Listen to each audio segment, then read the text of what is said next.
Vamos a continuar. Perdón la demora. Entonces ya hemos visto en la clase pasada.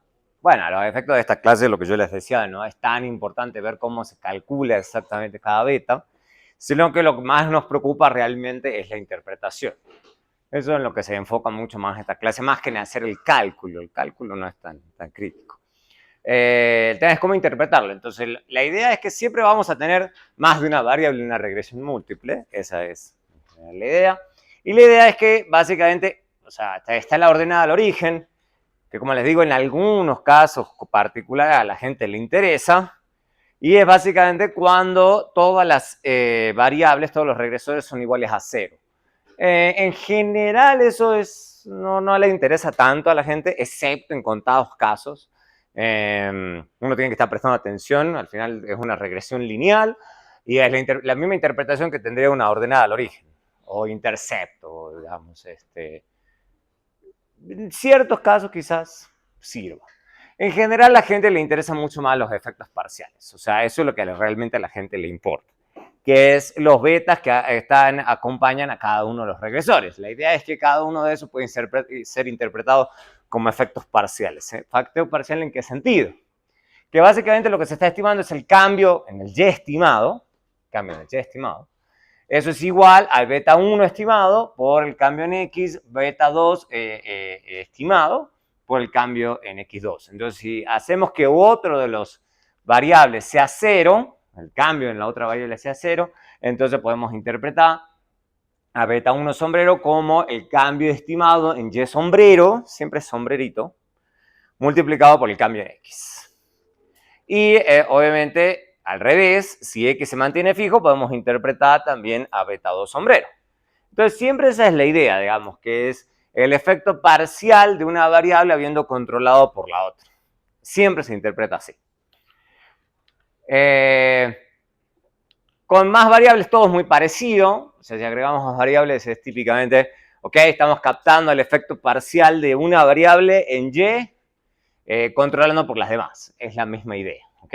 Entonces la idea es que, por ejemplo, beta 1, el efecto estimado, siempre estimado, de cambiar X en una unidad manteniendo tales otras cosas constantes. Por eso uno nunca, por eso la palabra de estimado la gente la subestima. Pero es importante, ¿por qué? Porque si ustedes dicen, estamos calculando el efecto, no, ustedes nunca calculan el efecto. O sea, estiman el efecto, pero no calculan el efecto. Si ustedes dicen efecto, es que están diciendo, hemos calculado beta. Y no, ustedes nunca calculan beta. Calculan beta sombrero, pero nunca beta. O también se dice que están controlando por las otras variables. Eso también es típico, porque usualmente la gente está concentrada en el efecto de alguna variable en concreto en Y. O puede ser algún conjunto de variables, 2 o 3, pero máximo. La gente rara vez está queriendo analizar 1000 variables en Y. Eso es extraño. Ya vamos rápidamente un ejemplito sencillo. Un ejemplito sencillo.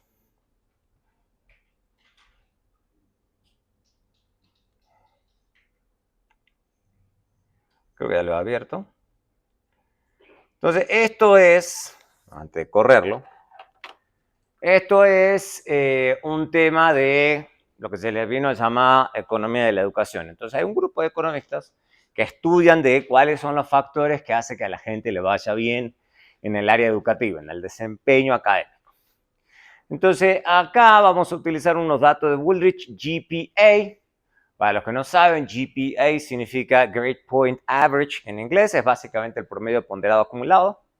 Y la idea de esta base de datos es estudiar eso, estudiar el desempeño de los estudiantes. Entonces tenemos el desempeño en la universidad, el desempeño en la secundaria y el desempeño en un examen estandarizado, que se llama ACT. Bien, es una pseudo saber 11, pero es básicamente eso. En muchos países se estila el tema de los exámenes estandarizados como criterio de ingreso. Y siempre ha habido en esta cosa de educativa sobre si es mejor elegir la gente en función del desempeño en su secundaria o en función de algún examen estandarizado. Eso es un debate bastante viejo. Bueno, y hoy en día hay universidades que usan una cosa, usan la otra, usan ambas. Depende. Entonces, vamos a mostrarlo rápidamente. Estas son algunas estadísticas descriptivas, que es con lo que yo les pedí la semana pasada, o esta semana son gráficos. ¿Okay? Entonces, típicamente uno siempre empieza de alguna estadística descriptiva antes de largarse a hacer un análisis de regresión. Pero lo que vamos a ver, este es un buen ejemplo, que tiene que tener algún sentido la estadística descriptiva. No es largar la estadística descriptiva, pero está larga la estadística descriptiva. Tiene que tener algún sentido. Y recién uno hace las regresiones. ¿Okay? Entonces vamos a mostrarlo por lo menos hasta ahí. Vamos a mostrarlo hasta acá. Hasta aquí.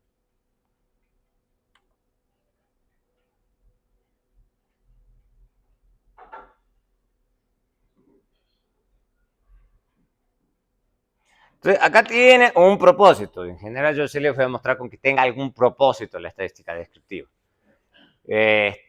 Obviamente, a los efectos también de la práctica, ustedes me tienen que entregar esto en algún Excel o algo, no es tirarlo así en la salida de Python. Acá porque estoy en la clase, pero para el trabajo no. Entonces, la idea es que tenemos 141 estudiantes, ok, listo. Pero acá, ¿dónde viene lo interesante? Que fíjense, Call GPA, la media es 3.0, High School GPA 3.4, y acá el máximo nos da en 4, ¿ok? Y acá el máximo, bueno, del ACT da en 33. Por esa parte son importantes. ¿Por qué? Porque si uno se pone a investigar un poquito, resulta que en Estados Unidos, estos son datos de Estados Unidos, y son datos ya de gente que ya está en la universidad. Entonces, si uno investiga un poquito el sistema educativo estadounidense, el máximo allá es 4, 4.0. Acá en Colombia el máximo es 5.0. En otro lugar el máximo es 100. En otro lugar el máximo es 10. Eso es lo primero que uno tiene que aprender.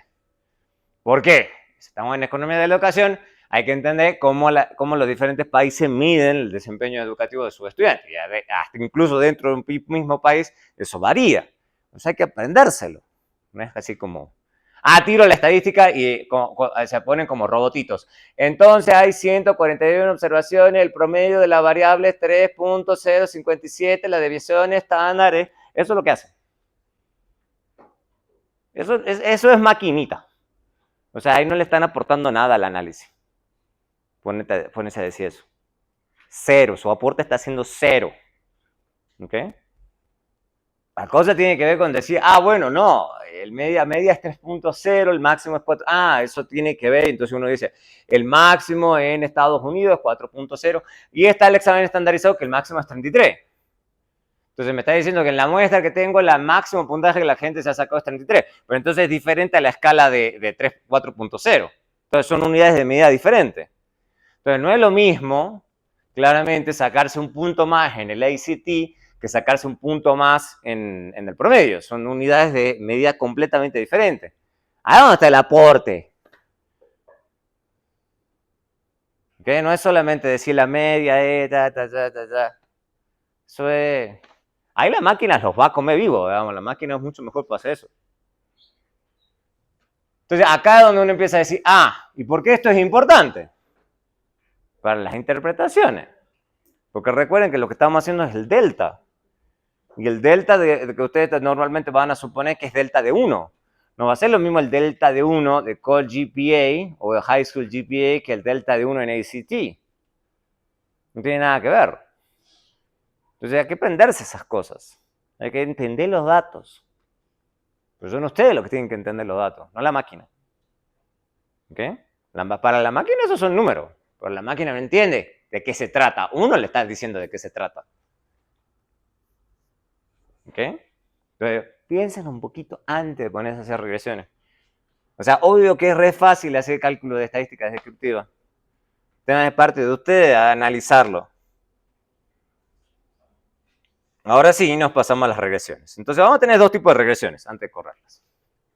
Vamos a tener la regresión de, esto es simplemente Ordinary Least Squares, mínimo cuadrado ordinario, de Call GPA en ACT. Y después vamos a hacer también Call GPA, ACT y High School GPA. O sea, ¿qué es lo que estamos queriendo hacer? Estamos queriendo hacer una regresión simple, a ver cómo se ve eso, pero queremos hacer una regresión múltiple. O sea, queremos captar cuál es el efecto estimado del ACT sobre el desempeño en la universidad controlando por el High School GPA. O al revés es lo mismo.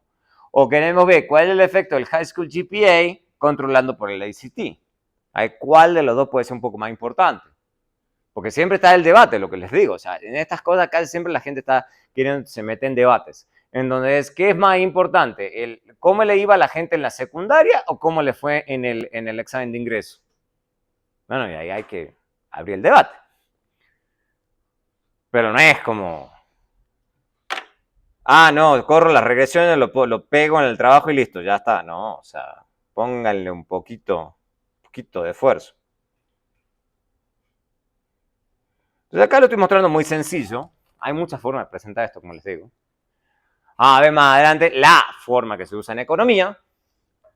Esta es la forma más sencilla, es muy sencillo. Acá estamos corriendo la primera regresión, el número de observaciones, el R cuadrado que ya lo hemos visto, más adelante vamos a ver qué es el R ajustado, están los coeficientes. Por ahora nos vamos a concentrar solo en el coeficiente. Ya que leer el coeficiente, esta columnita, el intercepto, esta es la ordenada al origen, este es el beta 0 y este es el beta 1. Y después vamos a tener beta 0, beta 1, beta 2. Y así de acuerdo al número de variables que ustedes tengan. Entonces acá, ¿qué nos está diciendo? Nos está diciendo, nos vamos a concentrar, no, el intercepto generalmente no nos va a importar, vamos a concentrar en esto. Entonces, dado que ya hemos visto que esto tiene una media de 24, va de mínimo de 26 a 33, entonces debe ser que cada punto la gente se va sacando un punto más seguramente en el examen estandarizado. Entonces, esto que está acá, ¿cómo lo interpretaríamos? Ese numerito, el primero. El que acompaña a ACT. Es el coeficiente estimado del beta para ACT. ¿Cómo lo interpretamos? A este número, nada más. Nos olvidamos un segundo de los demás. Ese número que está ahí.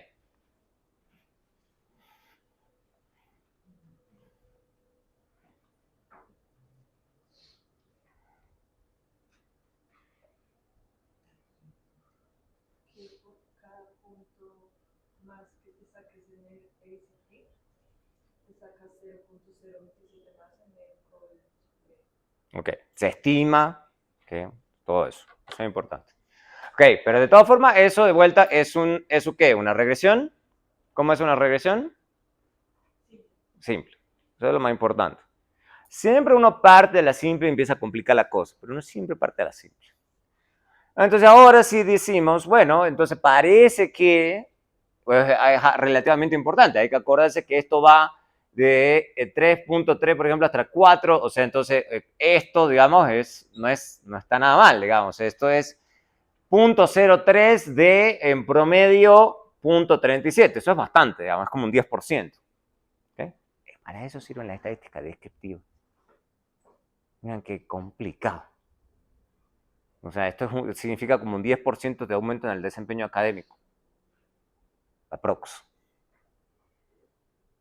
Para eso son las estadísticas descriptivas, no es como pongo lo que a la máquina y le muestro al profe que se corre el comando.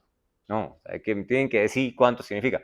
Bueno, entonces, acá aparentemente de la regresión simple me estaría diciendo que me hayas sacado un punto más en el ACT, parece que está fuertemente correlacionado con aproximadamente un 10% más de desempeño académico. Obviamente tendríamos que hacer una log nivel, una log, quizá para sacar porcentaje exacto, pero esto nos da una aproximación. Ahora sí bien, nos podemos pasar para acá y decir, bueno, pero esto es una regresión simple, lo que me han enseñado en econometría es que tengo que controlar por más factores para poder captar realmente el efecto del ACT y que no se confunda con otras cosas. Porque perfectamente lo que uno puede pensar es que a la persona que le va bien en el examen estandarizado, seguramente en la secundaria también le iba bien. Y en una de esas también se le iba bien en la secundaria, también le va bien en la universidad. O puede que no, uno no sabe. Entonces vamos a controlar por el High School GPA. Fíjense lo primero que se nota, digamos, claramente. Solamente comparando dos números. Esto es 0.027 y se baja a 0.009. O sea, fíjense que se bajó de 27 a 9. ¿Cuánto? Pregunta de matemática primaria. ¿Cuánto es 9 de 27? Eso es de primaria.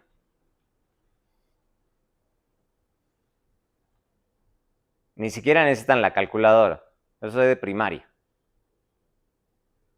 En la primaria le enseñaron las tablas de multiplicar. La tercera parte. Eso. ¿Ve que algo me aprendieron? 3 por 9, 27. ¿Se acuerdan? Ustedes no se pueden olvidar su fase. No se pueden olvidar su fase. Entonces, se bajó entonces a 1/3 de lo que era acá. Eso es una reducción grande. A eso le apunto en los exámenes. Yo le pongo un montón de regresiones y le digo, ¿qué pasó de acá a acá? Se bajó de 27 a 9. ¿Y? ¿Eso qué significa? No es decir 29 a 9, o sea, 27 a 9, o sea, saquen alguna conclusión, o sea. Lo único que hacen es repetir, digamos, hay 27 a 29. O sea, bajó a 1/3, bajó un montón. ¿Ok? Y ahora sí le estamos poniendo High School GPA. Acá. Entonces, al haber controlado el High School GPA, la estimación puntual para ACT se bajó a 1/3. Eso es lo que uno dice. Siguiente pregunta. ¿Ustedes pueden comparar esta estimación puntual con esta estimación puntual? ¿Pueden decir que High School GPA es mucho más importante que el ACT?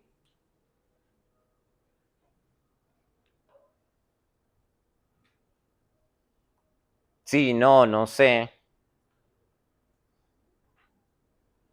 No hay suficiente información, no sé. Esas son las cosas que yo les pongo en los exámenes. Pregunto o les pongo ahí verdadero, falso, incierto, justifique. Por eso el verdadero, falso, incierto es buenísimo. Especialmente cuando tienen que argumentar. Porque si no están los que adivinan. Sí, no sé, y ya. O sea, como que se han acostumbrado al multiple choice. Eso es una mala costumbre. Entonces, han sido muy mal entrenados. Porque hoy en día llegan acá y no saben argumentar. No saben cómo justificar su respuesta. Ustedes no saben justificar su respuesta, están adivinando, pero realmente no han aprendido. ¿Ok? Entonces, ¿pueden comparar estas dos cosas?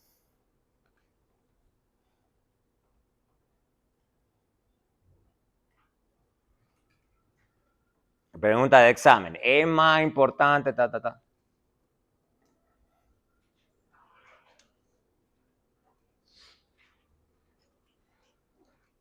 Nadie. Exacto. ¿Y qué vemos de los puntajes de ese examen?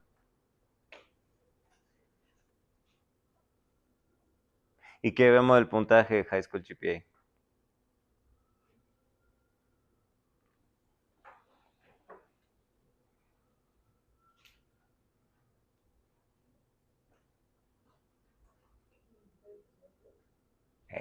Tienen diferentes unidades de medida. ¿Pero pueden compararlos acá o no?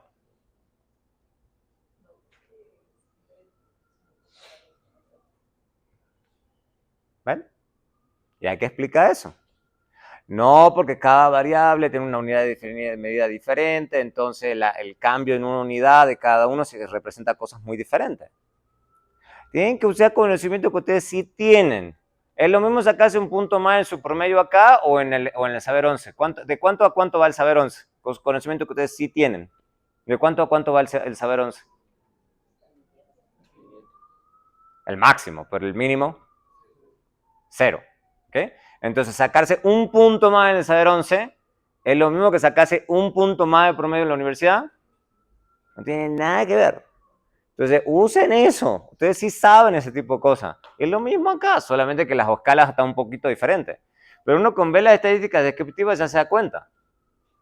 Para eso son las estadísticas descriptivas. O sea, no es un capricho el profe, no es que el profe los pone ahí como... Hay una razón de ser, ¿ok? Para las estadísticas descriptivas. Entonces, no lleguen al trabajo y después me dicen, no, profe, estamos utilizando un índice de corrupción. Ok, y... bueno, pero el índice, ¿cómo está armado? Va de menos 100 a 100, va de menos 1 a 1, va de 0 a 100, va de 0 a 500. Entonces, esas son las cosas que tienen que ir trabajando, pensando en las unidades medidas. Fíjense que ya con una regresión simple versus una regresión múltiple, ya la cosa se empieza a complicar un poquito. ¿Ok? Por eso después esta clase les cuesta tanto de más adelante, porque no se aprenden las bases. Regresión simple o regresión múltiple. ¿Ok? Entonces está todo bien que ustedes usen, digamos, índice, WA y demás, pero ojo. ¿Y solo vamos a leer el coeficiente o el error? Por ahora no nos concentremos en el error estándar. Por ahora. Por ahora nos estamos concentrando en esto. Pero básicamente, ¿qué es lo que quiero que se lleven de acá? Es que básicamente ya solamente controlando por una variable, la estimación puntual puede cambiar un montón. ¿Okay? Puede reducirse un montón. Eso es lo que yo aspiro que ustedes saquen, y digan, no, queremos ver, profe, el efecto de X1 en Y, pero no así, digamos, sino, bueno, ahora controlamos por X2, por X3 y vamos viendo qué tanto cambia la estimación puntual. Después vamos a hablar del resto, para qué sirve la desviación estándar y demás, ya lo vamos a ver enseguida. Pero es que ya se vayan haciendo ese ejercicio, digamos, ¿okay? Eso es lo primero que le interesa a uno, ver qué tanto cambia la estimación puntual. ¿Okay? Trabajo 1.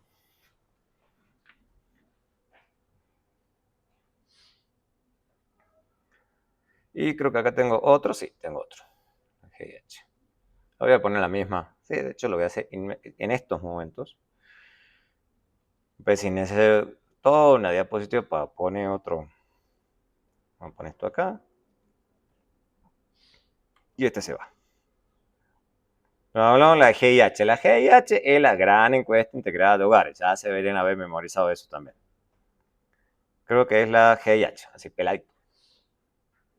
Peladito. GIH así, peladito. Tengo varias con la GIH. Listo. Entonces, acá vamos a correr. Cargar la base. Acá yo la tengo en Stata, la cargo a la base. Armo algún... Bueno, esto es para que tenga etiquetas. O sea, porque no sé por qué a veces no le gusta cuando lo importa esto de las etiquetas. No le gusta mucho a Python. Entonces hay que obligarlo a que tome las etiquetas para que se entienda de qué se trata tratando lo que estamos estudiando. Pero de todas formas, son un poco autocontenidas. Por eso también les insisto con el trabajo. Hay que ponerle nombres que sean un poco obvios para uno y para el resto. O sea, no inventan así XJ4425. O sea, salario hora. Entonces, obvio, hay que pensar si está medido en peso, en euros, está bien. Pero más o menos uno lee eso y uno dice, debe ser el salario por hora de la persona, ya. O sea, entonces, ayúdense, dejen de dispararse en el pie, porque les encanta dispararse en el pie, no sé por qué. Ayúdense, pongan nombres que sean obvios. Edu en años, entonces educación en años. ¿Por qué? Porque la educación puede estar en años, puede estar en nivel, puede estar en muchas cosas, digamos. O sea, máximo, puede ser máximo en nivel educativo alcanzado, bla, bla, bla. Después de experiencia, como les digo, experiencia está definido de diferentes formas, pero uno entiende más o menos que se trata de experiencia. Podríamos poner, como les decía, edad. Y después está antigüedad en la firma. Antigüedad en la firma también a uno le toca revisar la base. ¿Por qué? Porque hay veces que la antigüedad está medida o en años o en meses. Porque hay gente que está o hace años o hace meses. ¿Okay? Dice, no, hace tantos meses que trabajo, entonces, o año y medio. Entonces, en vez de ponerlo año y medio, uno lo pone 12 meses más 6, entonces son 18 meses. Entonces, a uno se le toca fijarse ese tipo de cosas. Entonces, estas son las variables que vamos a usar. Por eso las estoy poniendo ahí. Después esto es simplemente una función para que me las muestre a las regresiones así. Esto es algo sencillito. Todo ese código te lo tienen, o sea, que no me digan qué cosa complicada.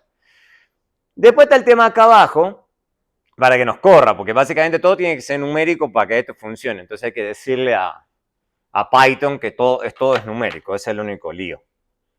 No sé por qué a veces yo tengo que fijarme, o con mejores comandos, me parece que debe haber mejores comandos para tener que saltarse eso. Entonces, fíjense que lo que estamos queriendo hacer acá, vamos a ver hasta aquí, en realidad, para que vean qué va cada partecita. A ver.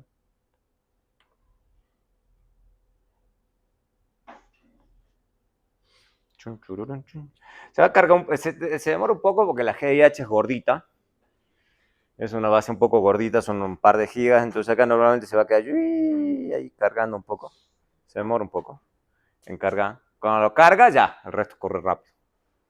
Pero se demora un poquito, con un par de gigas. Entonces acá son etiquetas que yo las he forzado a que me las dé. Entonces esas son las variables de las etiquetas. Entonces, siguiente nota. Esto es el nombre de la variable y esto es la etiqueta de la variable. No es lo mismo. Porque ese es el otro problema que me doy cuenta en el código de ustedes que meten la pata feo. O sea, esto es la variable que ustedes le van a dar los comandos y esto es para ustedes o para mí. Cuando vayan a poner salario por hora en peso, años de educación, años de experiencia, fíjense, meses de antigüedad en la firma. Hay que fijarse eso.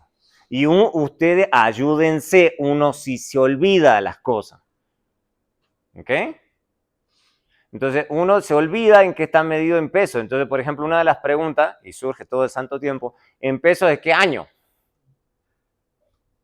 ¿Está ajustado por inflación o no está ajustado por inflación? Entonces, esa es la primera cosa. Por eso yo les hago la vida fácil y les digo, usen un solo año. Porque si no, si utilizan varios años de salario, les toca ajustar por inflación, toca descargarse por el IPC y tienen que utilizar la fórmula de ajuste por inflación del IPC de la variable nominal para que la variable esté en términos reales en vez de en términos nominales. ¿Ven que les hago la vida fácil?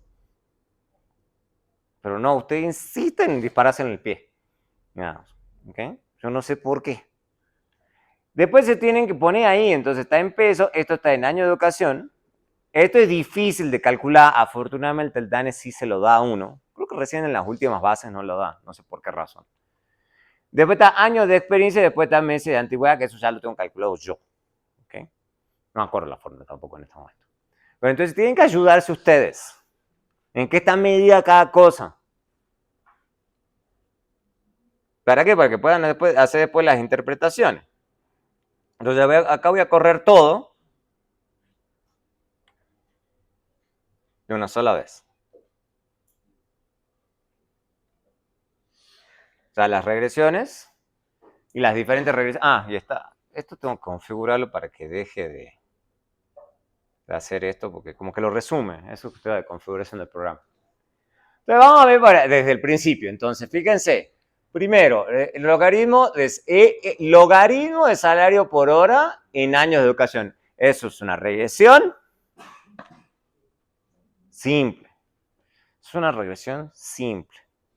Partimos de ahí.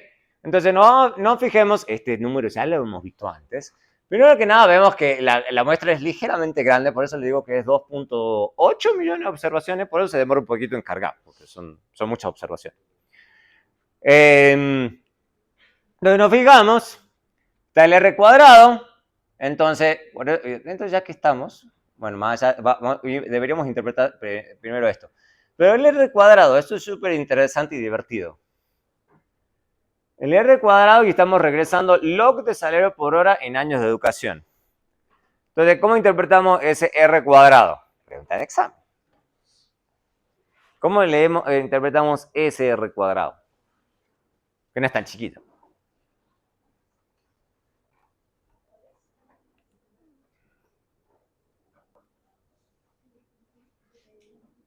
¿Cómo leemos ese R cuadrado?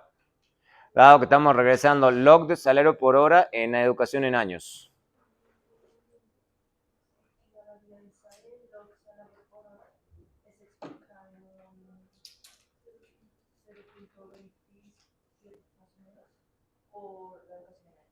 Okay. Entonces, explica una porción diminuta o, bueno, tampoco es gigante, pero explica una parte importante de la varianza. ¿Okay? Ya punto 27 es bastante. ¿Okay? Y estamos usando una sola variable. Una sola variable. Que es una educación en años. ¿Okay? Eso nos está diciendo que aproximadamente 28% de la varianza en log de salario por hora es explicada exclusivamente por los años de educación. ¿Okay? Por eso hay toda una concentración y una literatura infinita en estudiar el efecto de año de educación y el salario por hora. Y es lo que les insisto, es la razón por la que ustedes están estudiando. ¿Okay? No es porque sí, es porque está correlacionado claramente positivamente con su salario. Y buena parte de la varianza de la gente, de sus ingresos laborales, está explicada por cuántos años de educación tienen. Es una cosa importante la educación. Ahora bien, dicho eso, buen trabajo con esto de la interpretación. ¿Cómo leemos esto? Lo redondeamos a 2 decimales. Bueno, a 0,10. Supongamos que es 0,10, para que sea más fácil. Porque .099 es pesado. Pues supongamos que es 0,10. Lo redondeamos un poquito. ¿Cómo se interpreta ese coeficiente? Ya lo hemos visto 1000 veces. No me digan que no lo hemos visto. Estamos haciéndole simplemente un paso adicional. ¿Cómo interpretamos ese numerito nada más? Fíjense lo buena gente que soy. Me estoy olvidando del resto de los números. O sea, estoy así, pidiéndole que interpreten 2 números nomás. Nada más. ¿Cómo leemos ese número que está ahí?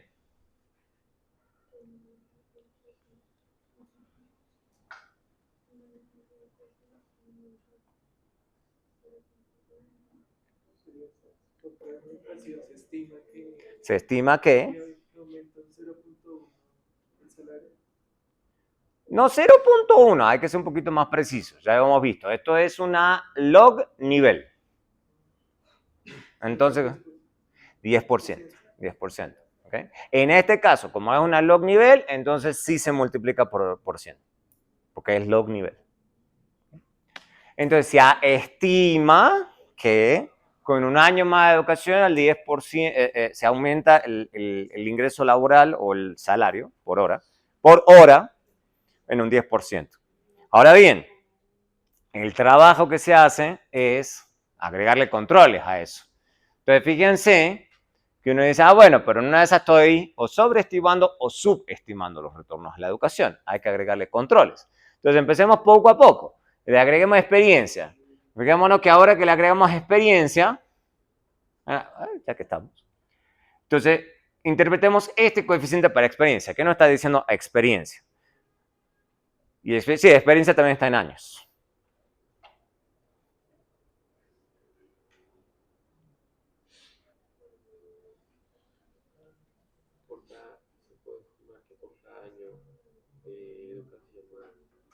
No, de experiencia, de experiencia. Por cada año de experiencia más aumenta el 0.2. No. 1.2. 1.2. 1.2. 1.2%. ¿Okay? Controlando por educación. ¿Okay? Siempre acuérdense de eso. Controlando por educación. Entonces hay que decir ese tipo de cosas. Entonces fíjense que ya nos está diciendo, y acá sí, acá es de los ejemplos, por eso yo siempre pongo este ejemplo. Acá es de los pocos casos en donde uno sí puede más o menos comparar, ¿cómo se llama? Los coeficientes. ¿Por qué?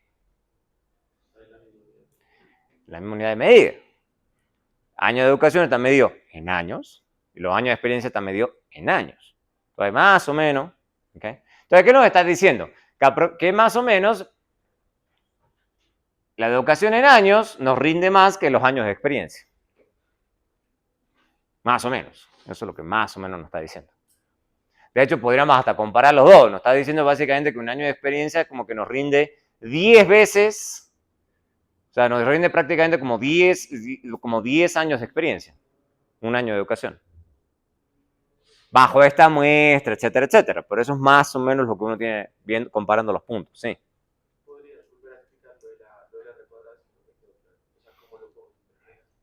Hay que volver a las bases.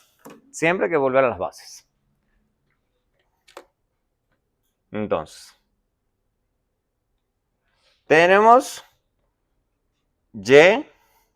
y podemos tener, bueno, todos los regresores que ustedes quieran. X1, X2, hasta XK. Es lo mismo. Nos da igual. Entonces recuerden, R cuadrado se interpreta como el porcentaje de varianza de Y, perdón, que es explicada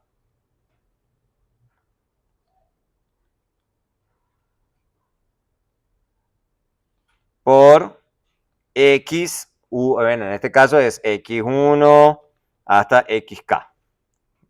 Entonces, si nos da 0.27, eso significa que 27%, lo podemos multiplicar por 100, no hay problema, de la varianza de log, ojo con eso, de log de salario es explicada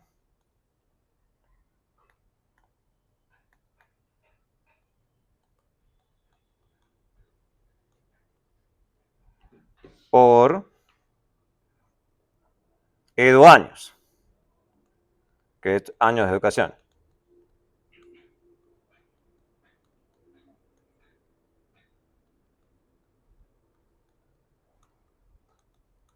Es lo mismo, solamente que lo que estamos haciendo es aplicando la teoría. Esto es lo que sabemos de la teoría y esta es la práctica. ¿Ok? Entonces, siempre hay que tratar de hacer la conexión. Es el porcentaje, variación. Hay gente que lo interpreta, para que no soy muy feliz con eso, pero hay gente que también lo interpreta así, que dice 27% del logaritmo es explicado por los años de educación. Se puede decir así también, lo que pasa es que es muy vago. ¿Ya? ¿Por qué? Porque uno estaría diciendo, porque no está, porque hay que entender que estamos hablando de la varianza. No es el logaritmo, no es que podemos explicar el logaritmo. Y la varianza del logaritmo en la muestra que uno está, bla, bla, bla, bla, bla. Pero hay gente que también lo menciona así, o sea, por las dudas. O sea, bueno, me parece que es muy vago. Entonces nos está diciendo que el 27% de la variación muestral del logaritmo podemos explicarla con los años de educación. Y así, sí, que ustedes le agregan más variables, obviamente. O sea, ya eso precisamente a lo que quería ir. Fíjense cómo, que también es divertido ver eso. Voy a dejar acá abajo. No, tampoco. Acá. Nos fijemos entonces, por ejemplo, interesante, y vamos a estudiar eso. Fíjense que el R cuadrado acá ha pasado de 0.267 a 0.296. ¿Ok? Entonces, ¿ahora qué nos está diciendo? Ahora, ¿cómo interpretaríamos este nuevo R cuadrado?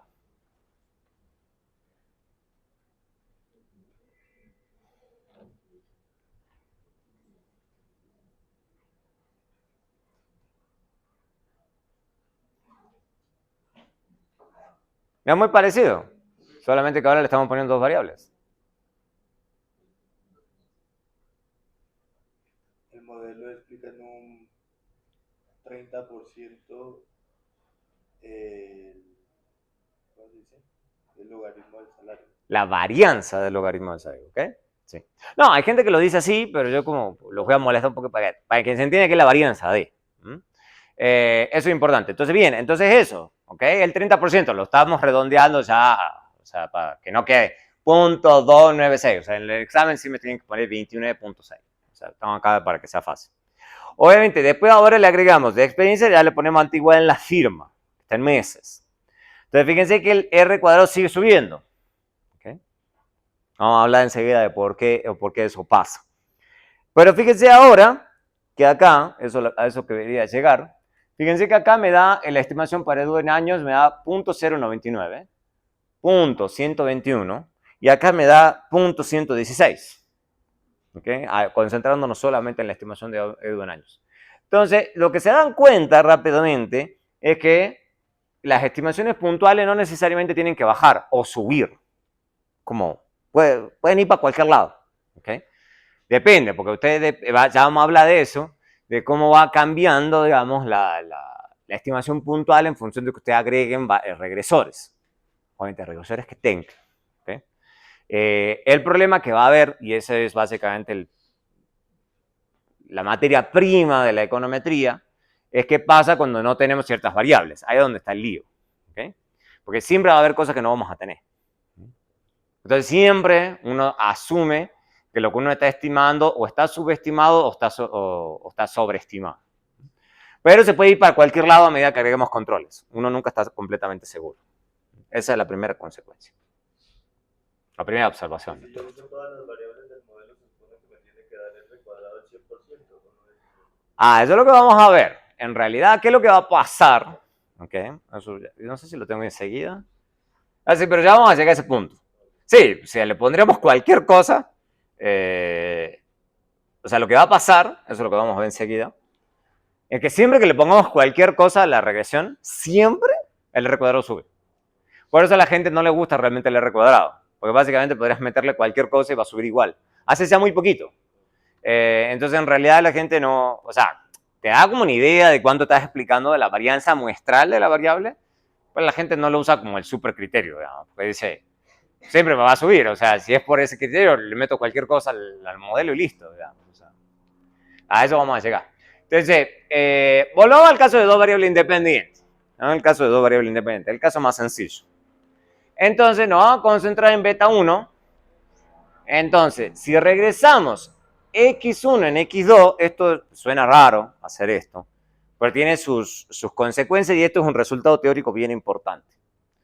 Entonces, ustedes podrían regresar, porque tienen los datos, x1 en x2 y obtener otra estimación. ¿Okay? Se podría hacer. Entonces, pueden escribir, dicho eso, pueden escribir los residuos de esta regresión como la diferencia entre el valor que están queriendo predecir y el valor ajustado de esta regresión. Aplica la misma técnica que ya deberían haber aprendido, pero en vez de regresar y en x, están regresando x1 en x2. O sea, todo lo que están haciendo no es tan difícil. No es tan difícil. Dicho eso, ¿ok? Dicho eso, entonces se puede obtener, se puede demostrar que ustedes pueden obtener el mismo beta 1 sombrero de la regresión múltiple regresando y, en vez de regresar y en x1 y x2, pues también van a obtener el mismo beta 1 regresando y en r1 sombrero. ¿Okay? O sea, eso se puede demostrar. Se puede demostrar que esta regresión, reemplazarlo, o sea, esta es la regresión simple que habíamos sacado nosotros. Lo único que estamos haciendo es reemplazando. En vez de poner x, estamos regresándolo en esto. ¿Ok? Pregunta. ¿Cuánto es el valor de esto? Donde van engranando con lo que ya deberían haber aprendido en este punto. Eso que está acá, ¿qué es igual? 0. ¿Por qué? ¿Es el promedio de qué? ¿Mm? ¿De qué? No de los errores, ¿de qué? No de los errores.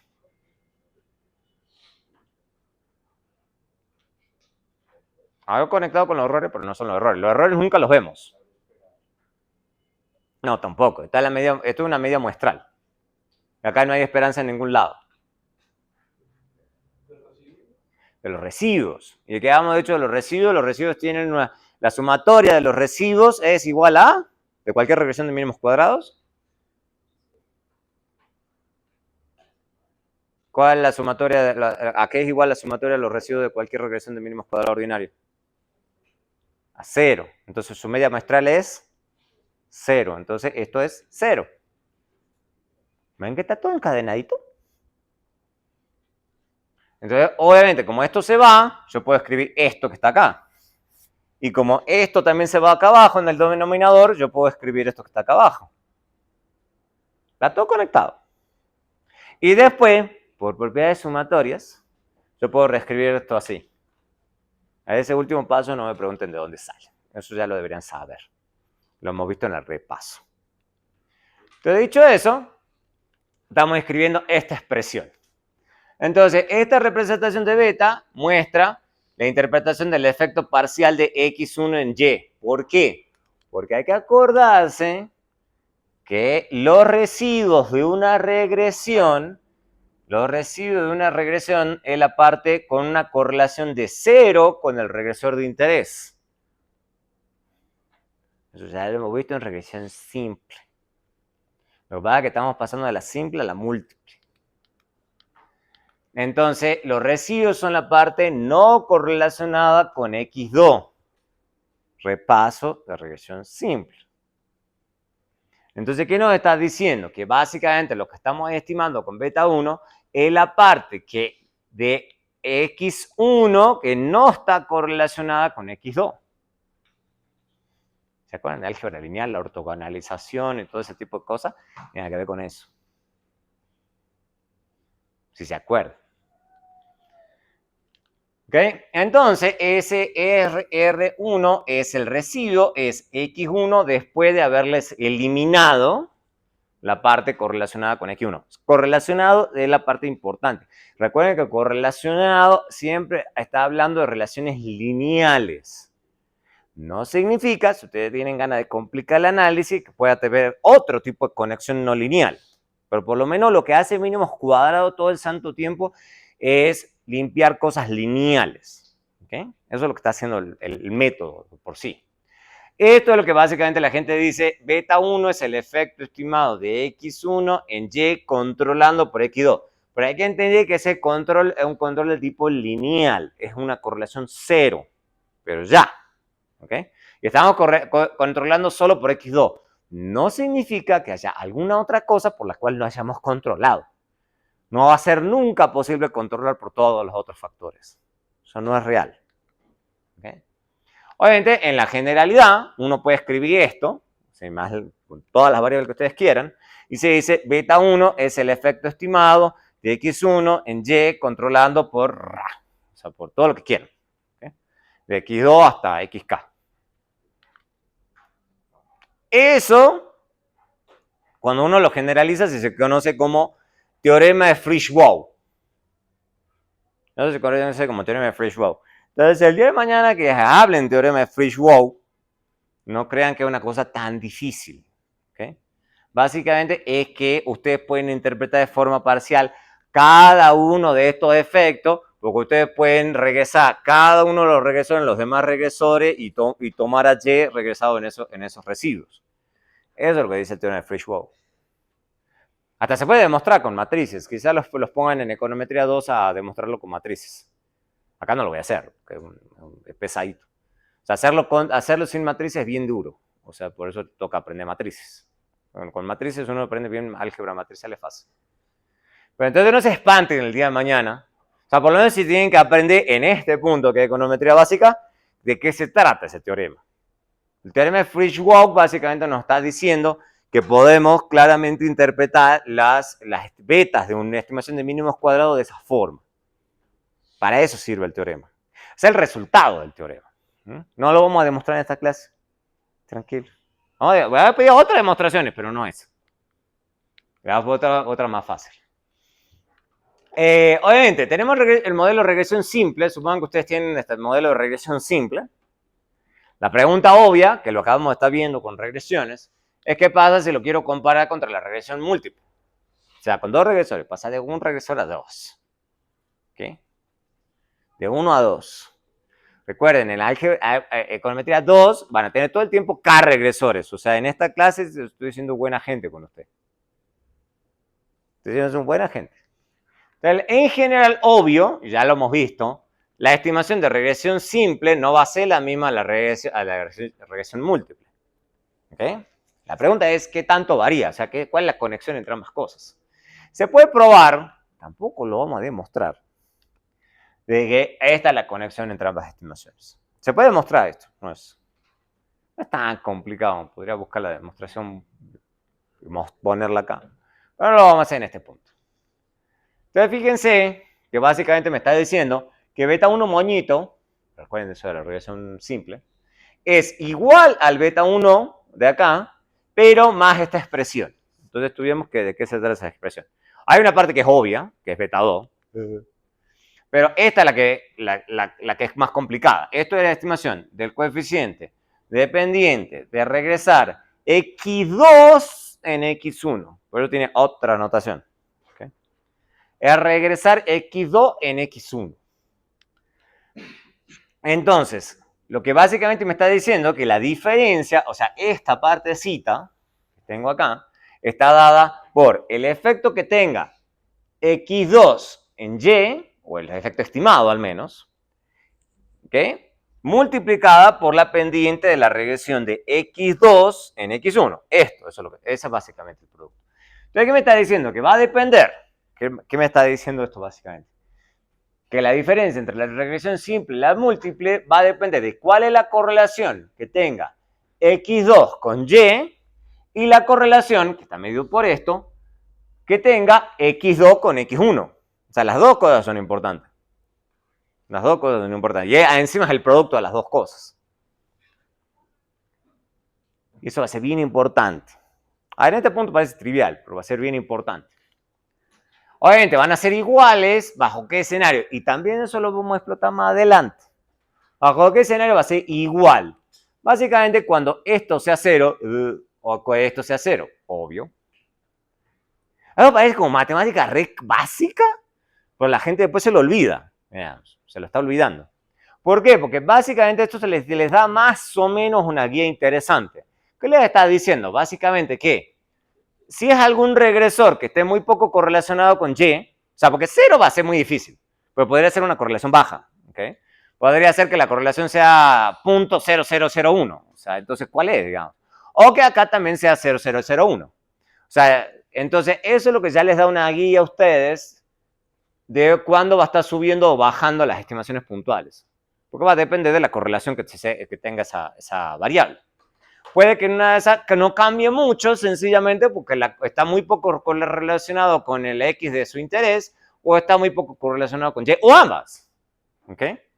Porque eso también es importante porque la gente es súper creativa y se inventa cualquier cosa. No, usted se olvidó de tal cosa. Sí, en una de esas no lo agregué a la regresión, pero a ver, ¿qué tan relevante puede ser eso? Es como... Y ahí está la pelea, porque como es inobservable muchas veces la pelea es como... Bueno, pero no lo veo. Ah, pero si usted no lo ve, usted no me puede decir si es .001, pero a ver, pero hagamos supuestos informados, ¿ok? Ya hay que dar la pelea, pero eso es útil, eso sí es útil, porque no negué porque pueden ser estimaciones parecidas o diferentes. Obviamente, el gran problema es si no lo tengo. Ese es el gran problema. Es el gran problema, porque si ustedes no lo tienen, si ustedes lo tienen, hoy la cosa es fácil, porque lo pueden decidir agregar o no agregar. El problema es si no lo tienen. ¿Okay? Luego va a tener un nombre bien concreto. Y de eso se trata básicamente el resto del semestre y el resto de la disciplina econométrica. ¿Okay? ¿Qué pasa cuando ustedes no observan algo? ¿Okay? Hablemos sobre R cuadrado, que es la duda que tenían recién. ¿Okay? Lo que vimos sobre la definición de R cuadrado es lo mismo. Lo único que cambia es que ahora los residuos son de una regresión múltiple en vez de una regresión simple. Es lo mismo, es la misma historia. Es la misma historia. El tema es que casi siempre se va a incrementar al agregar más variables. Vamos a ver por qué. Supongan, por ejemplo, agregar el último número de la cédula. Ustedes podrían agregar eso a la regresión y daría igual. O sea, le da igual en términos de resultados, pero obviamente algo va a subir el R. Pero no importa. ¿Ya? O sea, ¿a quién le parece interesante ponerle a la regresión el último número de la cédula? O sea, como, sí, se puede. O sea, pero ¿para qué? ¿Por qué? Porque básicamente siempre la suma de los residuos al cuadrado no se va a incrementar jamás cuando se agregan regresores al modelo. Veamos una cosa, un ejemplo muy fácil que me inventé yo, que creo que ahí se ve sencillito. O sea, ustedes tienen esto, ahí ya no se ve tan sencillito, pero ténganme paciencia. Entonces, veamos fórmula a fórmula. Por eso las fórmulas sí son importantes. Y para esta clase no les hago memorizar tantas. Porque hay libro cerrado y la gente sufre con eso que sea libro cerrado. Es mejor que sea libro cerrado, se les aseguro. Entonces, tienen el R cuadrado. Entonces, vean el R cuadrado, la fórmula. Les está diciendo que es 1 menos la suma de los residuos, esto que está acá, que es lo que están minimizando, y la suma de los residuos totales. Entonces, esto es la suma de los residuos y esta es básicamente la medición de la varianza muestral de Y. Cuando ustedes vayan haciendo diferentes regresiones bueno, uno no va a cambiar, ahí sí les pego, o sea, obviamente uno nos cambia. Pero de este numerador y este denominador, ¿cuál de los dos va a cambiar a través de diferentes regresiones?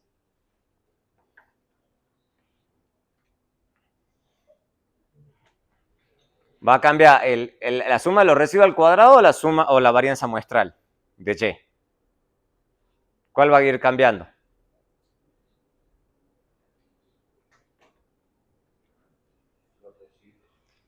La suma de los residuos al cuadrado. ¿Por qué? Porque eso sí va a cambiar y lo otro no. Porque empieza a ser más o menos explicado. Sí. Entonces esa es la explicación. O sea, básicamente porque eso es lo que tienen que cambiar, porque van a ir cambiando los residuos. ¿Esto va a cambiar? A menos que cambie la muestra. Si suponiendo que la muestra es la misma, ¿esto cambiaría? No, no tiene por qué. Nunca va a cambiar. Es la misma variable. ¿Ok? ¿Qué es lo que sucede? Estamos cada vez... Entonces, supongan que corre la regresión simple. Entonces, su residuo está dado por esta expresión. Pero de esta regresión, fíjense, acá Y es el mismo y X1 es el mismo. Lo que van a ir cambiando son los betas.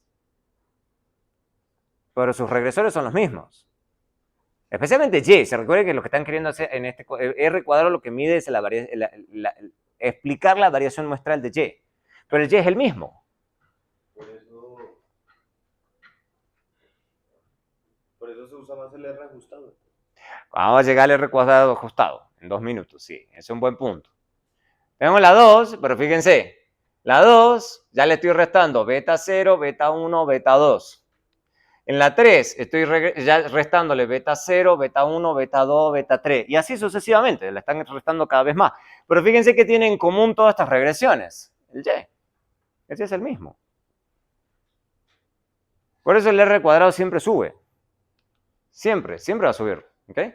Asume entonces esta partecita que está acá es la misma siempre.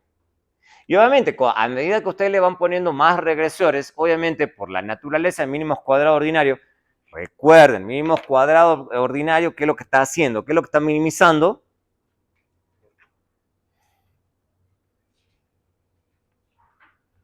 O sea, el método de mínimos cuadrados ordinarios, ¿qué es lo que hace?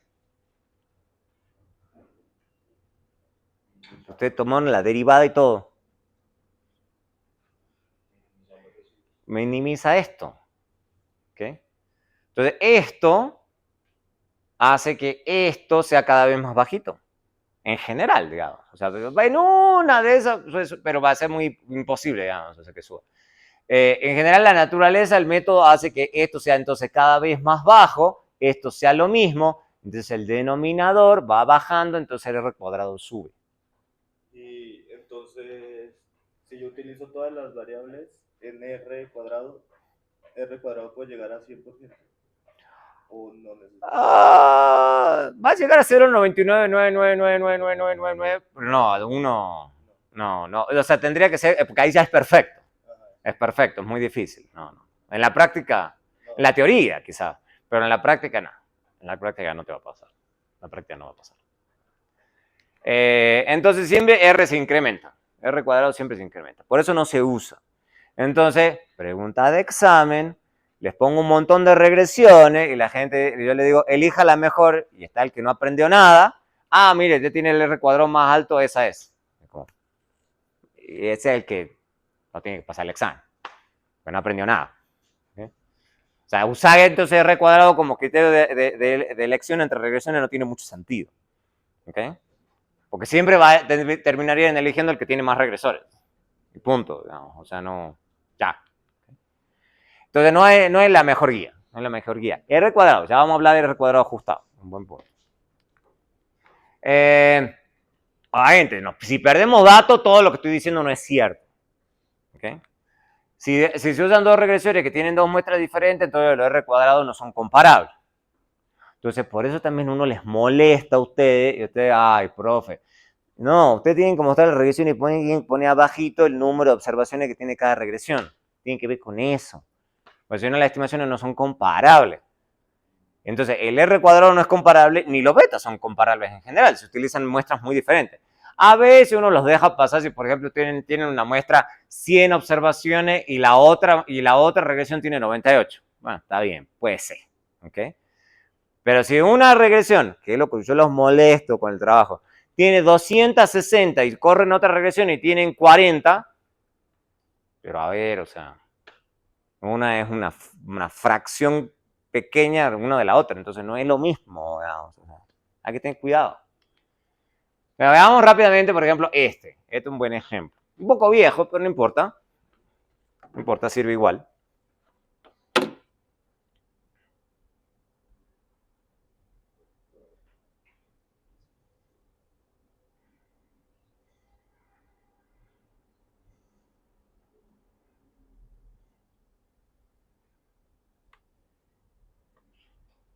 Entonces, estos son datos de peso de bebé al nacer. ¿Okay? Y acá también tiene otro propósito, la estadística descriptiva. Por eso yo una de las cosas que les pedí para esta entrega de acá es hacer estadísticas descriptivas. Entonces fíjense que acá Acá le pongo el nombre de la variable, tiene solo 14 variables, tiene 1388 observaciones. Entonces acá está el label, la etiqueta, y este es el nombre de la variable. Fíjense como siempre la estructura es la misma. Entonces no me pongan el trabajo P3827. Pónganle un nombre y pónganle una etiqueta. No es difícil. Entonces, acá, ¿por qué? Porque acá uno ya se da una idea de qué viene la cosa. Nos vamos a concentrar solamente sobre estas dos cositas, estas tres variables. Pero hay que entender que van esas variables. ¿Okay? Entonces, esta variable es peso al nacer en onzas. No me pregunten onzas, no, o sea, el sistema imperial me parece horrible. Hablemos de años de educación, años de educación. Eso es lo que realmente me importa. Acá hasta nos dice, no sé de dónde lo saca, se saca de qué paper es esto. ¿Okay? Pero ¿qué es lo que me quiero concentrar acá? Fíjense, tengo peso al nacer, educación de la madre, y seguramente estos son datos de alguna clínica, porque para que registren el peso al nacer, hay que agarrar el bebé y hay que pesarlo. O sea, esto tiene que ser en una clínica. Educación de la madre, educación del padre. Pero nos fijemos solamente en el número de observaciones, nada más en este punto. Fíjense, peso al nacer me da 1388, peso de la madre 1387, peso del padre 1192. ¿Por qué pasa eso? Porque hay esa diferencia. No es difícil. Bueno, de la primera a la segunda es la más fácil, digamos. O sea, ¿por qué pierdo una observación?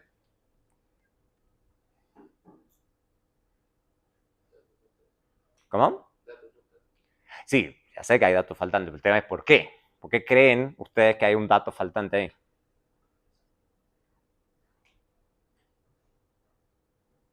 ¿Qué es lo que creen que puede haber pasado?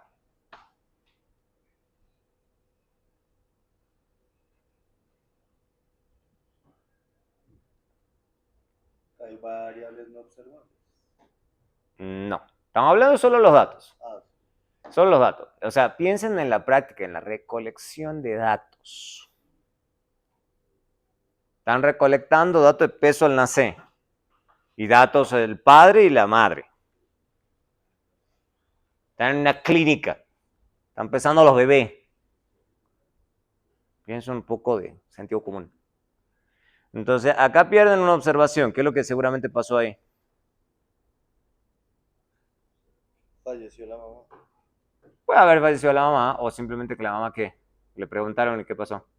No dijo nada. No respondió. Algo simple como eso. Pero acá viene la que es un poco más difícil. De acá a acá, o de acá, si quieren, a esta última. Porque hay mucho menos datos de la educación del padre. Papá ausente, no reconocieron al bebé. Exacto. Hay que pensar ese tipo de cosas de la reconexión de datos. Porque si está el bebé, casi con seguridad está la madre. Bueno, la madre puede fallecer, sí. Pero lo que vemos que es improbable, ¿no? O sea, de hecho, hoy en día, afortunadamente, el fallecimiento de madres en el parto hoy en día es bastante bajo. O sea, como que es una probabilidad entre pero antes sí era bien alto. Pero claro, el padre puede no estar, o simplemente, bueno, no está, o simplemente la madre, porque no hace encuesta a la madre y la madre no sabe, porque el padre no está. ¿Okay? Entonces, siempre tienen que pensar eso, ¿ok? Entonces, por ejemplo, en la WDI, que yo les insisto a ustedes que quieren usar los datos, usen la máxima cantidad de datos que puedan, ¿ok? ¿Qué es lo que va a pasar permanentemente con la WDI? Por eso les digo que tienen que tener cuidado con esa base. Porque ¿para qué tipo de país ustedes no van a tener buenos datos? Los comunistas, Sí. los dictatoriales. ¿Y cuáles también? ¿Cuáles son los países que típicamente uno tiene malos datos? Malos, no malos. Los desarrollados es donde uno tiene buenos datos, al contrario. De los no desarrollados, ¿ok? Típicamente uno tiene malos datos, por ejemplo, de África. ¿Por qué? Porque África siempre es un caos, digamos, no solamente dictatorial, sino que directamente ahí no hay orden, digamos, o sea, más allá del orden. Pero sí es cierto, las dictaduras, digamos, de hecho tienden a tener malos datos. De hecho, es muy difícil conseguir datos de Corea del Norte, por ejemplo. Hoy en día es Venezuela, Cuba también. Hay muy malos datos, muy malos datos. O sea, que básicamente a ellos no les gusta que se sepa, básicamente. De hecho, hay un paper muy bueno Yo no sé, voy a buscarlo ese paper no sé si estará al alcance de ustedes, pero es muy bueno porque básicamente muestra que los países desarrollados, o sea, estadísticamente hablando, tienden a crecer mucho menos que los países dictatoriales. Y la presunción ahí es que los dictatoriales están mintiendo. La presunción es que los países dictatoriales sobreestiman su crecimiento para vender que las dictaduras funcionan, digamos. Y el paper hace un buen trabajo en mostrar que en realidad lo que están haciendo es mintiendo. Es bien interesante. Entonces, supongan ustedes que corran esto, volviendo al caso, ¿no? Al caso un poco más aburrido de nosotros, que es el tema de a correr, por ejemplo, una regresión simple de peso al nacer y la educación de la madre. Tenemos 1387 observaciones, ya acá sabemos por qué, ¿okay? Entonces, corremos esta estimación. Listo.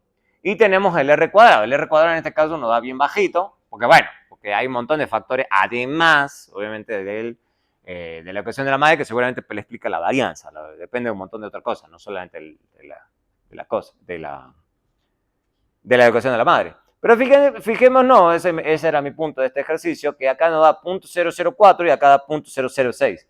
Pero, ojo, que ustedes no pueden comparar esos R cuadrados, porque no es la misma muestra. ¿Okay? No es la misma muestra. ¿Pueden ustedes correr la regresión con la misma muestra? Sí. Lo que pasa es que es un medio enredado, o sea, en términos de programación. ¿Por qué? Porque tienen que correr la segunda, y le tienen que decir a Python, o Stat, o el software que quieran, le tienen que decir, bueno, pero yo quiero que usted me vuelva a correr esta regresión, pero solo con esta muestra. Bueno, eso programativamente no es tan fácil, porque hay que decirle básicamente que corra solamente donde haya observaciones para todos. ¿Ok? Eso ya después les voy a buscar el comando de cómo se hace eso. Pero básicamente acá pueden calcular con estos comandos el número de observaciones missing que tienen. Que hubo gente que afortunadamente sí me entregó unas estadísticas descriptivas de esto. Entonces fíjense que lo que me está diciendo, que de la educación de la madre hay una observación perdida y de la educación del padre hay 196 observaciones perdidas. Eso es lo que está diciendo, calculando con ese comando. Muy difícil. Básicamente missing father, hacen un objeto que se llama missing father, y es que suma si no hay observaciones. Suma las observaciones que no tengan datos, y acá suma las observaciones que no tengan datos. Eso es lo que está haciendo esto. O sea, ojo, bueno, ya lo voy a buscar cuál es el comando para que corran la primera regresión, pero con la muestra de la segunda. Eso no es tan fácil. Ya se lo voy a buscar. Es para que no perdamos tiempo ahora.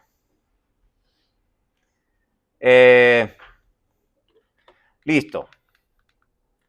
Entonces ahora sí, pasemos, estamos bien, al valor esperado. O sea, eso ya lo hemos visto antes, solamente que ahora lo estamos generalizando. Estamos generalizando al caso de K variables. ¿Okay?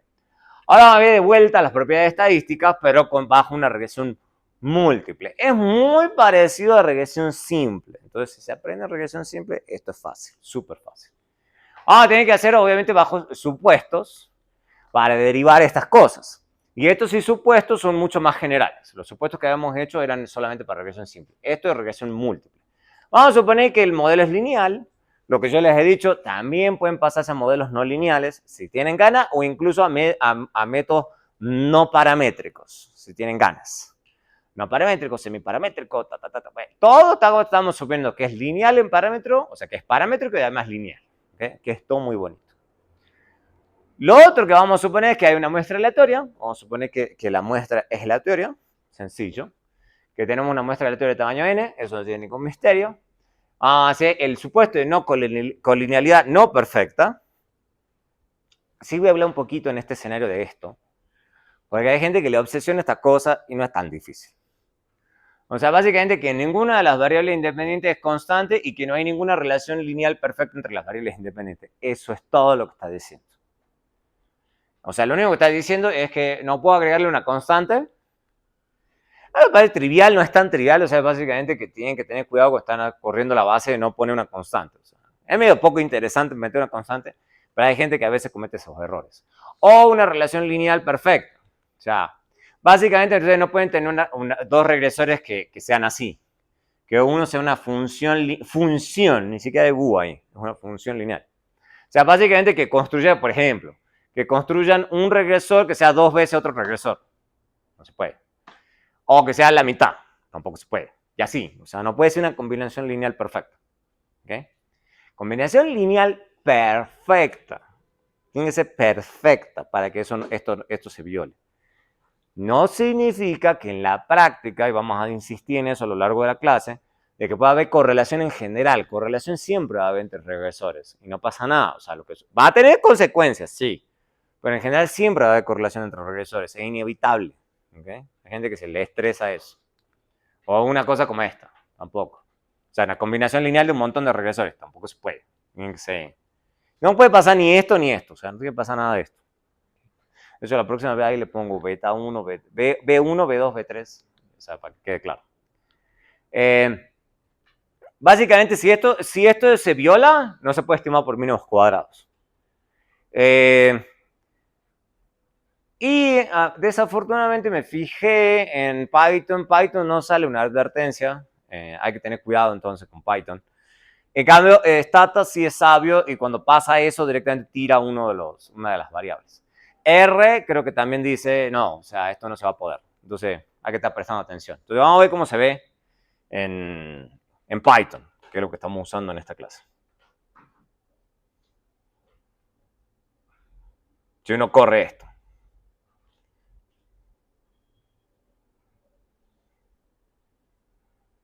Entonces vamos a correr lo mismo. Muy parecido a lo de recién.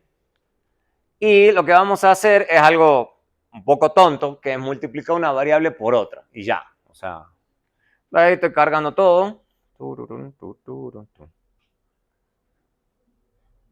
Ah, no, pero este no es. ¿Por qué no? No es este ejemplo, no este es otra cosa. Claro, pero lo puedo hacer a mano. Supongo que ustedes digan, no tengo las regresiones acá. Corremos hasta acá. No sé si me va a dejar. Python no es el. Corremos hasta acá. No sé por qué tengo ahí las pruebas. Eso no es. Eso es para más adelante.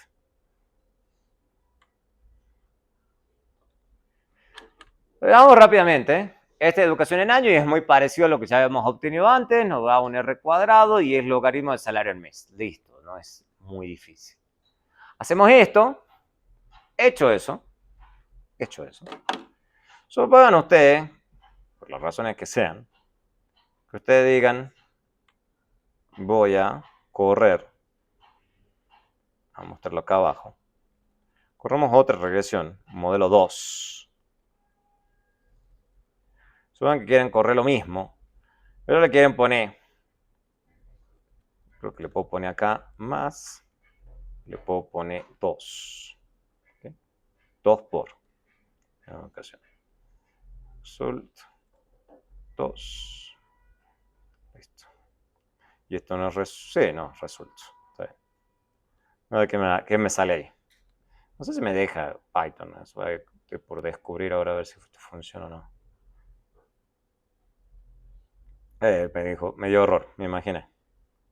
Bueno, entonces le pongamos edu2 igual 2 por edu años. Me imaginé que no me va a dejar. Años. Listo. Ah, y te tengo que decirle GH.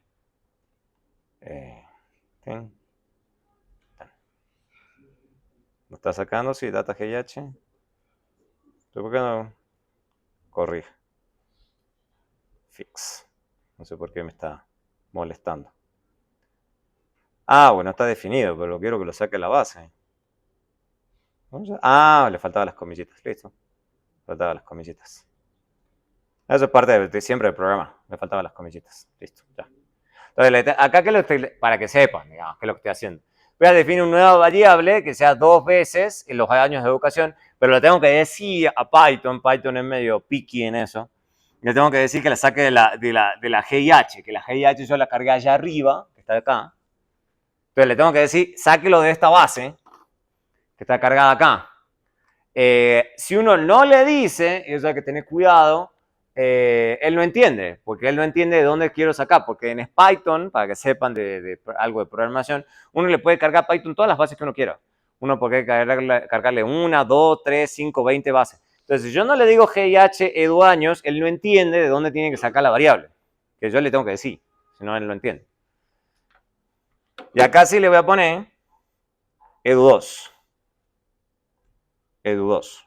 Eso sí lo va a entender. Y afortunadamente, fíjense que por eso este programa es bueno, que me salió con naranjita subrayado ahí de que va a haber problemas. Entonces, siempre presten atención al software que están usando. O sea, antes de correrlo ya me dijo. A veces va a decir, a veces no.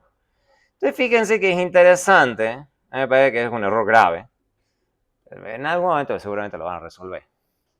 Él corre de todas formas. Fíjense que claramente edu2... ¿edu2? Sí.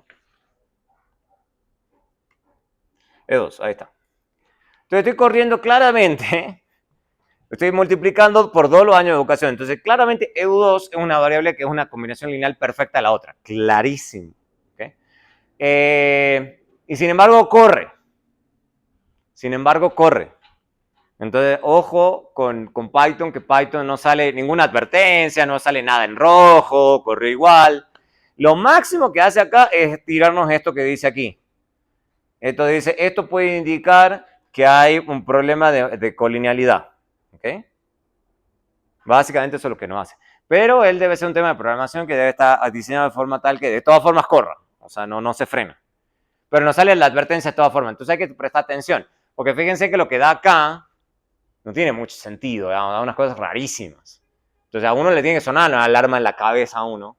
De, no, esto no puede ser. No puede dar unos valores tan locos solo porque agregué una variable. ¿Ok? Fíjense que antes me daba una cosa, me daba .0983, o sea, funcionaba bien. Entonces, cuando uno vaya agregando variables, uno tiene que tener un poquito de cuidado, porque puede ser que en una de esas uno esté haciendo las cosas mal. Si las cosas, entonces, en el momento que usted agrega una variable y todo se mueve para cualquier lado, es porque uno está metiendo la pata. O sea, prestar atención y obviamente leer el código. Y leer la salida. Si a usted le está saliendo algo como esto, hay que... La verdad que puede ser que tengamos problemas de correlación, no colinealidad. Ojo con eso. ¿Ok?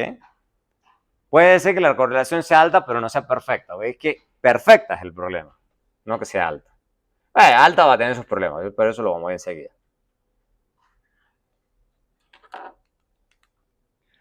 Entonces, básicamente nos está diciendo que las variables no pueden estar perfectamente correlacionadas. En general, sí van a tener correlación.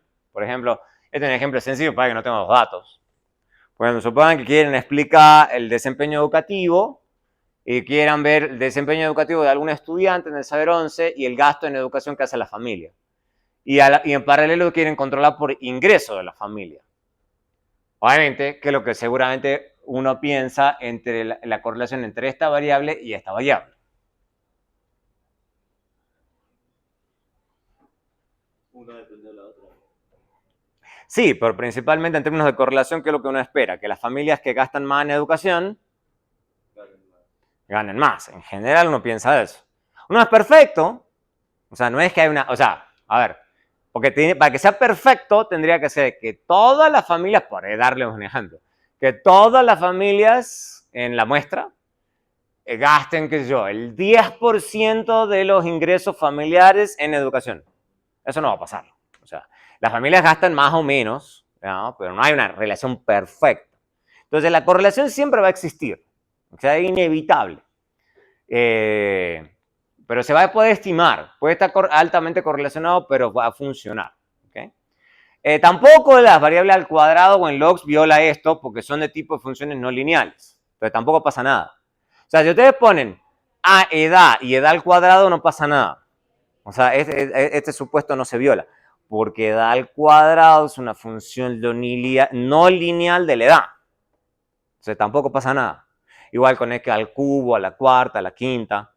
Entonces, en tanto sean funciones no lineales, no pasa nada. Va a funcionar. Entonces, básicamente hay que tener cuidado.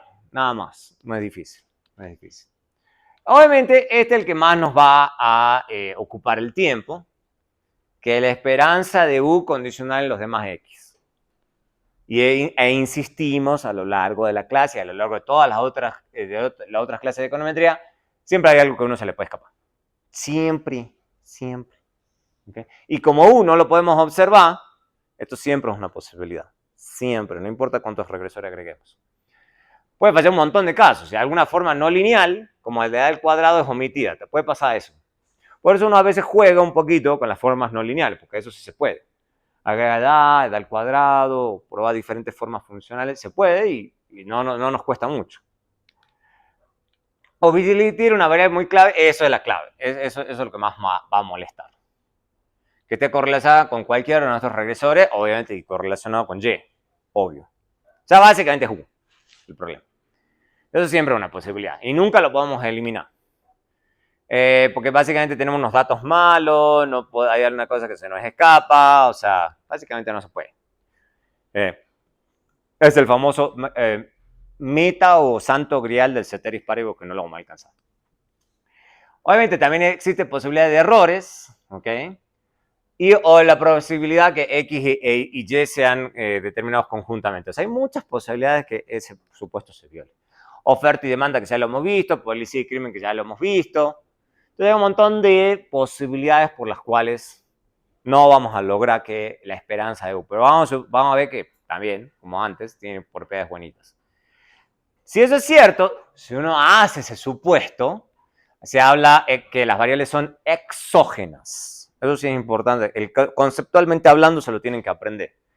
Cuando ustedes lean en toda esa cosa econométrica, estamos haciendo un supuesto de exogeneidad, y uno sí, en la econometría teórica.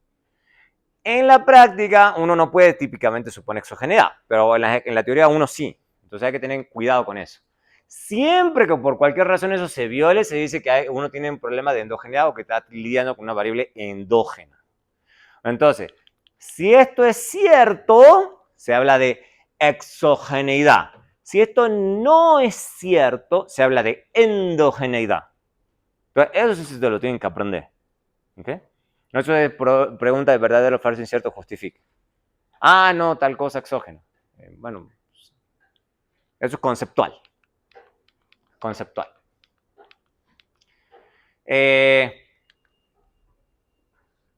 No tiene nada que ver con el término de U, el 3, entonces eso no nos importa.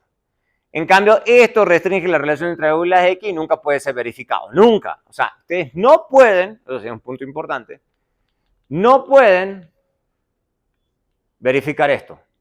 Nunca. ¿Por qué? Ya es obvio cuando uno ve esa ecuación. Porque es obvio que no lo van a poder probar nunca. Nunca. Jamás lo van a poder probar. Es fácil, si uno entiende la ecuación. ¿Por qué no pueden verificar si eso se cumple o no se cumple? En la práctica. En la teoría uno lo puede suponer, obvio. Pero en la práctica, ¿por qué uno no lo puede probar nunca? Porque acabamos de ver que lo de la simple, o sea, eso de la correlación lineal perfecta, eso es fácil. Pero acá, ¿por qué no lo va a poder probar nunca? Y es porque a todo el mundo le molesta. ¿Cómo? Ah, ¿voy a decir el número de regresores que puedo poner? No, pero tiene que ver con una cosa más básica, que está clarísimo en esa ecuación. Pues no puedo tener U. Esa es la clave. O sea, U está ahí. Yo no puedo, o sea, puedo tener todos los datos. Ese es un buen punto, digamos, el que mencionaron recién. Puedo no tener nunca todos los datos, pero eso tiene que ver principalmente con U. ¿Ok? Que nunca voy a tener U. O sea, porque si yo podría calcular la correlación entre U y X y 2 y 3 y 4 y 5 y hasta acá, perfecto, digamos, si verifico si esto es cierto o no. El problema es que no lo tengo. Si lo tuviese, la vida sería más fácil.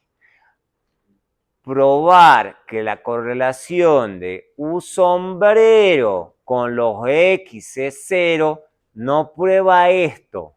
¿Por qué?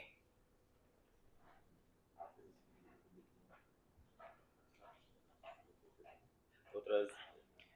Que correlación de U sombrero con las regresores igual a 0 no es prueba de esto.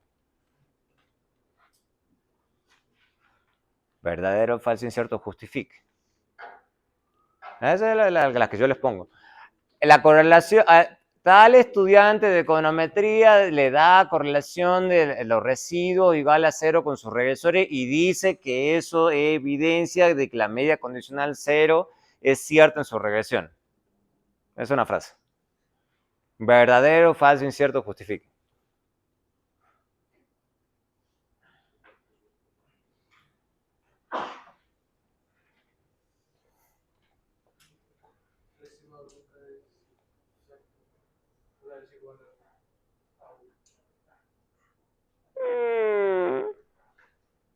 Uno puede argumentar que uno es lo mismo que un sombrero. Podría ser algún argumento. Pero ¿cuál es el otro más fuerte? Ese es uno posible. Ese es un argumento posible. Pero uno podría decir, bueno, pero U sombrero es un estimador de U. Igual que beta sombrero es un estimador de beta. Eso para que lo piensen. O sea, lo deberían saber. ¿Por qué ver que la correlación de U sombrero con las X igual a 0? No es evidencia de eso. Para nada. Para nada. ¿Okay? Entonces, dado eso, hay insesgamiento. Hasta acá. Hasta acá hay insesgamiento. Bajo los 4 primeros supuestos, los estimadores de mínimos cuadrados ordinarios son insesgados. O sea, básico, esos 4 primeros supuestos, entonces esto es cierto. Entonces, por eso es que a la gente le gusta esos 4 primeros supuestos, incluso suponiendo que la esperanza de U condicional en los regresores es igual a 0, porque garantiza esto. El problema es lo que yo le digo, que en la práctica poca gente se cree que eso sea cierto, pero en la teoría puede funcionar muy bien. Las estimaciones que estamos haciendo son insesgadas, eso es otra pregunta de examen. Estimaciones, no estimador. Esto es un estimador. La estimación es insesgada.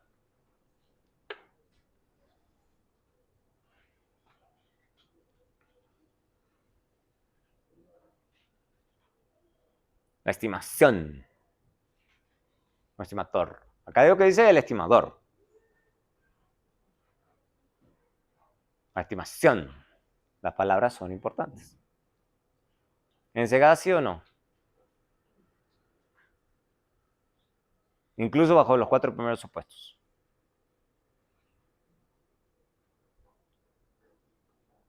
Otra pregunta de examen.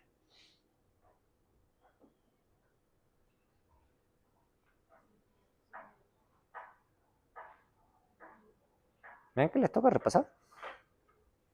Otra pregunta de examen, ahí voy anotando. Ahí van saliendo todas las preguntas de examen.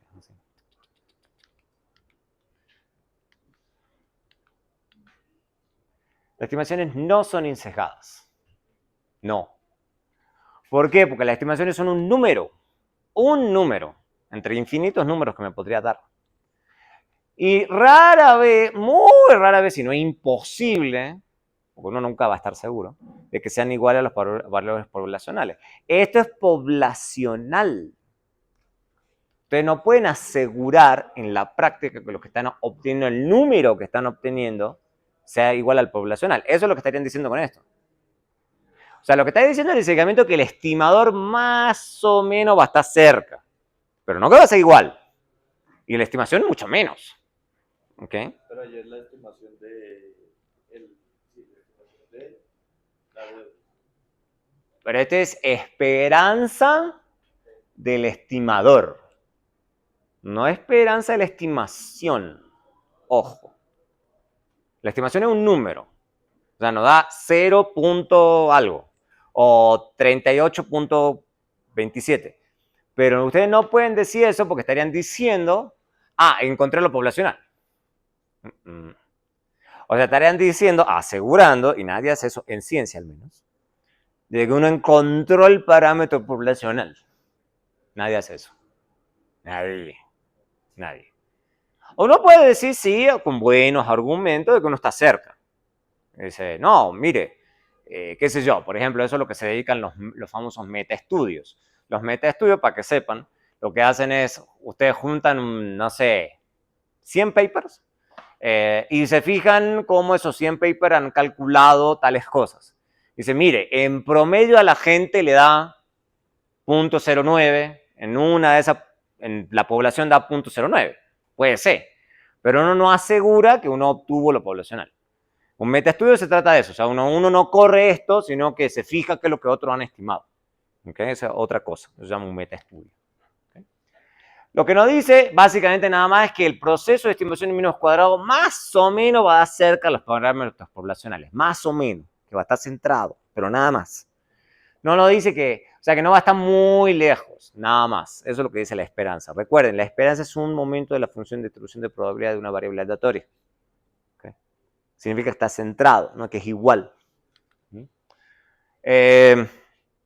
Listo, llegamos hasta ahí. O sea, esto es relevante, es fácil.